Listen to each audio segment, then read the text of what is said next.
Hi everyone! In this video, I'm going to show you how to remove or isolate vocals from a song using CapCut. Whether you want to create a karaoke track or keep just the vocals, this is a quick and easy method.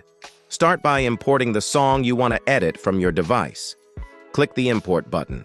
Select your audio file and click Open. Drag it onto your timeline. Without voice isolation, this is how my audio sounds. Feel like I'm losing my mind. Is everybody? Voice isolation has two options, so I will just split this audio into two so I can show you both. Now, let's open the Isolate Voice menu.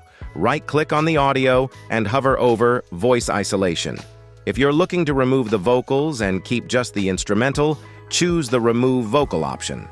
CapCut will process the track for a few moments, and you'll be left with only the background music, which is perfect for karaoke or other projects. This is now how it sounds.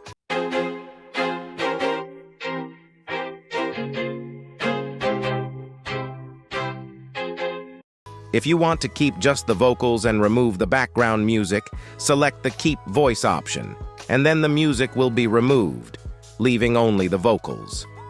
This is how it sounds. The fake shit, I look around and feel like everybody is the fakest. I make this every day and I'm impatient, hoping one day I blow. Keep in mind that isolating the voice is a pro feature in CapCut. If you want to save the audio without paying for the pro version, you can use screen recording to capture the result. And that's how you remove or isolate vocals in CapCut. If this video helped, support us with a like and share your questions and thoughts in the comments below.